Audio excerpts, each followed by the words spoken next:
4 मई 1799 ईस्वी श्रीरंगपट्टनम का किला।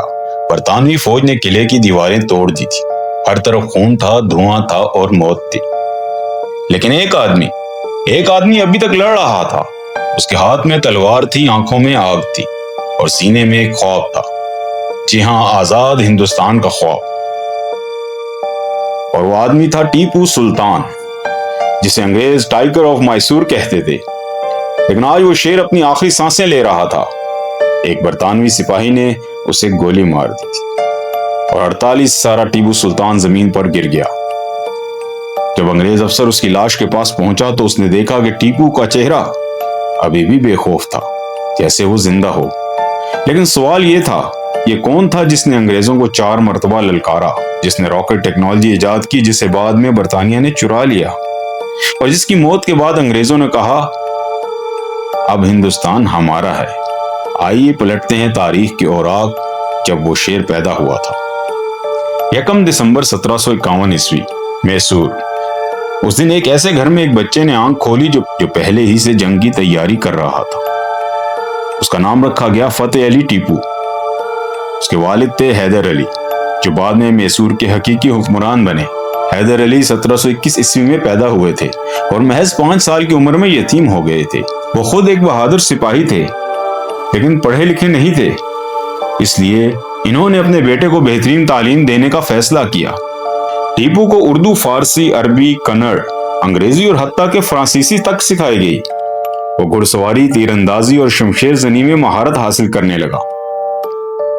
लेकिन टीपू की सबसे बड़ी तालीम थी जंग। उसने 1763 में सिर्फ 12 साल की उम्र में अपने वालिद के साथ मलाबार की मुहिम में हिस्सा लिया। 1767 ईस्वी शुरू हुई पहली एंग्लो मैसूर जंग। टीपू की उम्र महज 12 साल थी जब इसने पहली बार अपने वालिद के साथ मैदान जंग में कदम रखा। वो घुड़सवारों की एक फौज का कमांडर बना और 16 साल की उम्र में कर्नाटक पर हमले की क़यादत की। अंग्रेज उस नौजवान को देखकर हैरान रह गए। इतनी कम उम्री में इतना बहादुर, इतना ज़हीन। 10 सितंबर 1780 ईस्वी शुरू हुई दूसरी एंग्लो मैसूर जंग। अंग्रेज कर्नल बेली अपनी 3853 फौज के साथ टीपू से टकराने आया। टीपू के पास 11,000 फौजी थे, लेकिन उसके पास वो हथियार था जिसे अंग्रेज कभी नहीं भूले, आहनी रॉकेट। जंग पोलीलूर में टीपू ने अंग्रेजों को ऐसी शिकस्त दी कि ईस्ट इंडिया कंपनी की तारीख की बदतरीन शिकस्तों में से एक बन गई। 3853 में से 2016 अंग्रेज सिपाही मारे गए। सिर्फ 50 यूरोपीय अफसर और 200 सिपाही कैद हुए। कर्नल बेली खुद जख्मी होकर कैद हो गया और 1782 में श्रीरंगपट्टनम में ही इंतकाल कर गया। ये पहली बार था जब किसी हिंदुस्तानी बादशाह ने अंग्रेजों को यह बताया कि वो नाकाबिले शिकस्त नहीं है। टीपू सुल्तान को दुनिया का पहला आहनी रॉकेट इजाद करने वाला कहा जाता है। उससे पहले रॉकेट लकड़ी या कागज के बनते थे, लेकिन टीपू ने लोहे के सिलेंडर में बारूद भरकर रॉकेट बनाए। इन रॉकेटों की रेंज 2 किलोमीटर तक थी। उसने एक मुकम्मल फौजी दस्ता रॉकेटों के लिए मुख्तस किया, जिसे किश्वन कहा जाता था। उसने एक फौजी दस्तूरुल अमल भी लिखवाया, फतह अल मुजाहिदीन, जिसमें रॉकेटों के इस्तेमाल का मुकम्मल तरीका बयान किया गया था। इस दस्तूरुल अमल में हर किश्वन के लिए 200 रॉकेटमैन मुकर्रर किए गए थे और एक मल्टीपल रॉकेट लॉन्चर भी बयान किया गया, जो एक वक्त में 10 रॉकेट दाग सकता था। 2018 में कर्नाटक के एक गांव में टीपू दौर के 1000 से ज्यादा रॉकेट दरियाफ्त हुए। जब अंग्रेजों ने श्रीरंगपट्टनम फतह किया तो वो टीपू के रॉकेट अपने साथ ले गए। उन रॉकेटों को देखकर एक बरतानवी इंजीनियर सर विलियम कांग्रियो ने इनकी नकल तैयार की और कांग्रियो रॉकेट बनाए, जिन्हें नेपोलियन की जंग में इस्तेमाल किया गया। अंग्रेजों ने जो हथियार चुराया वो टीपू सुल्तान की इजाद थी। 1782 ईस्वी हैदर अली का इंतकाल हो गया। टीपू ने दिसंबर 1782 ईस्वी में खुद को मैसूर का बादशाह करार दिया। उसने फौरी तौर पर इस्लाहत शुरू कर दी। नया सिक्का, नया कैलेंडर, नया जमीनी निजाम। लेकिन उसका असल मिशन था अंग्रेजों को हिंदुस्तान से निकालना। 1784 ईस्वी में मुआहिदा मैंगलोर हुआ। दूसरी एंग्लो मैसूर जंग के बाद टीपू ने अंग्रेजों से ऐसी शराइत पर मुआहिदा करवाया जो किसी भी हिंदुस्तानी बादशाह ने कभी नहीं करवाई थी। तारीखदान लिखते हैं कि यह आखिरी मौका था जब किसी हिंदुस्तानी बादशाह ने अंग्रेजों को अपनी शराइत पर मजबूर। انگریز ٹیپو سے اتنا ڈر گئے کہ انہوں نے اسے میسور کا شیر کا لقب دیا۔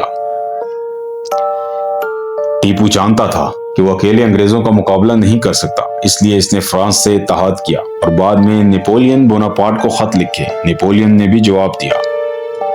اس نے فرانس کے بادشاہ لوئس 16 جو مصر میں تھا، اور اس کا منصوبہ تھا کہ وہ ہندوستان پہنچ کر ٹیپو کی مدد کرے۔ جنوری 1798 میں ٹیپو کے 2 ایلچی ماریشس پہنچے اور فرانسیسی گورنر نے رضاکاروں کو میسور بھیجنے کا اعلان کیا، لیکن نپولین کے بحریہ کو ایڈمرل نیلسن نے تباہ کر دیا اور خط ٹیپو تک پہنچنے میں دیر ہو گئی۔ اگر نپولین کا خط وقت پر پہنچ جاتا تو تاریخ شاید کچھ اور ہوتی۔ 1790 سے 1792 تک تیسری اینگلو میسور جنگ ہوئی۔ اس بار انگریز زیادہ تیار تھے۔ ان کے ساتھ مرہٹوں اور حیدرآباد کے نظام نے بھی مل کر ٹیپو پر حملہ کر دیا۔ ٹیپو کو مجبوراً معاہدہ سری رنگم پٹنم پر دستخط کرنے پڑے، جس میں سے اپنا آدھا علاقہ اور 3.3 کروڑ روپے کا خزانہ انگریزوں کو دینا پڑا۔ لیکن ٹیپو نے ہار نہیں مانی، اس نے بدلہ لینے کا عزم کیا۔ 1799 عیسوی چوتھی اور آخری اینگلو میسور جنگ۔ اس بار انگریزوں نے پوری طاقت جھونک دی۔ 5 اپریل سے 4 مئی تک سری رنگا پٹنم کا محاصرہ جاری رہا۔ ٹیپو کو اس جنگ میں میر صادق نے دھوکہ دیا، ایک غدار جسے انگریزوں نے خرید لیا تھا۔ 4 مئی 1799 کو انگریزوں نے قلعے کی دیواریں توڑ دی۔ ٹیپو نے آخری قطرہ خون تک لڑائی۔ قلعہ گر گیا، تب بھی وہ لڑ رہا تھا۔ اس کے ساتھ 10,000 میسوری فوجی مارے گئے۔ ایک برطانوی سپاہی نے اسے گولی ماری اور ٹیپو سلطان زمین پر گر گیا۔ اس کی لاش شہر کے شمالی دروازے کے پاس لاشوں کے ڈھیر کے نیچے سے نکالی گئی، جس سے ثابت ہوتا ہے کہ اس نے آخری دم تک جنگ جاری رکھی۔ جب انگریز اس کی لاش کے پاس پہنچے تو انہوں نے دیکھا کہ اس کا چہرہ ابھی بھی بے خوف تھا۔ اس کے بعد انگریزوں نے وڈیار خاندان کو دوبارہ تخت پر بٹھایا، لیکن حقیقی طاقت انگریزوں کے پاس رہی۔ ٹیپو سلطان نے کوئی سلطنت نہیں بچائی، لیکن اس نے ایک ایسی میراث چھوڑی جو آج تک زندہ ہے۔ آج بھی ان کے راکٹ لندن کے رائل آرٹلری میوزیم میں موجود ہیں۔ ان کی یاد میں سڑکوں اور عمارتوں کے نام ہیں۔ ان کی تلوار برطانیہ کے شاہی خزانے کا حصہ ہے، اور آج بھی جب کوئی ہندوستان کی آزادی کی بات کرتا ہے تو ٹیپو سلطان کا نام لازمی آتا ہے۔ ٹیپو سلطان نے ہمیں سکھایا کہ طاقت سے زیادہ ہمت اہم ہے۔ اس نے سکھایا کہ ایک شخص بھی سلطنت بدل سکتا ہے۔ یہ بھی سکھایا کہ مرنا آسان ہے لیکن جھکنا ناممکن۔ جب تک ہندوستان میں آزادی کی آخری سانس باقی ہے، تب تک ٹیپو سلطان کا نام زندہ رہے گا۔